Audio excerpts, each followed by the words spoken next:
পাপু তুমি চক্রান্ত শিকার বাপু চক্রান্ত পরিকল্পনা করছে। এখন সে সময় আসেনি, বললাম তো। আমি বলছি কি আদালতের উপরে আমার উচ্চ আর নিচ লোয়ার কথা ব্যাপার না, আমি আদালতের উপরে বিশ্বাস করি।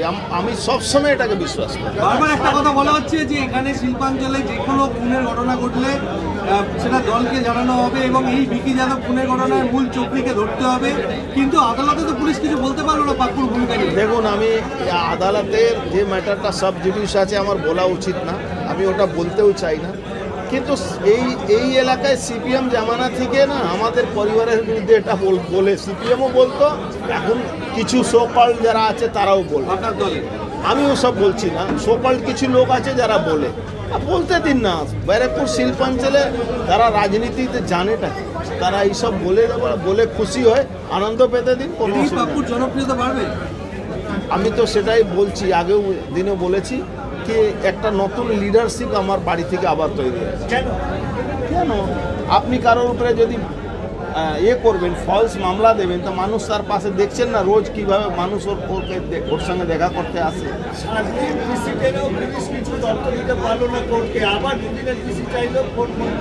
আমি বলছি না, আদালতের উপরে আমার বিশ্বাস আছে। আমি জানি আরে আপনার বিরুদ্ধে কিছু থাকলে তো আপনি বলবেন, না থাকলে ওটাকে কাউকে খুশি করার জন্য কেউ কিছু করতে পারে।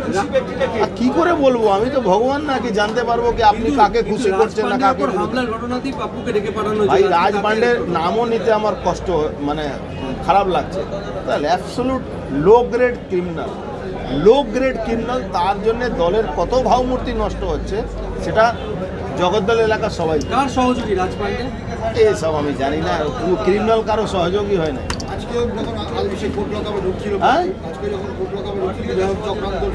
দেখুন কে কি বলছে সে তো ওর কথা, আমি কেন যিনি 164 করলেন উনি বললেন 16 সালে নাকি পাপ্পু থ্রেট করেছিল যে ভিকিকে মার্ডার করে দেয়া হবে। তাহলে তিনি যখন জানতেন আজকে এত বছর চুপ করে থাকলেন কেন? তাহলে এটা কি কোনো কনস্পিরেসি নয়? আজকে যদি উনি সাহস করে এই ঘটনা বলতে পারছেন, তাহলে 7 বছর আগে কেন বলতে পারেননি? আমাদের বক্তব্য এটা। ইসি পিরিয়ডে পাপ্পুর কাছে কোনো এভিডেন্স পাওয়া গেছে? এখনো পর্যন্ত কিছু পায়নি। ডিজিটালি মোবাইলে না, কোনো রকম কোনো মোবাইল।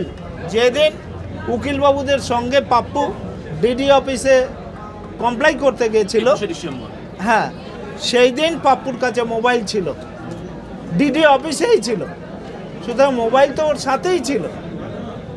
তারপর কোথায় মোবাইল গেল, এই কেসে কোনো সিজার নেই, কিছু নেই। না, কোনো আর্মস রিকভারি নেই। সুশান্ত রায়, অ্যাডভোকেট, ব্যারাকপুর।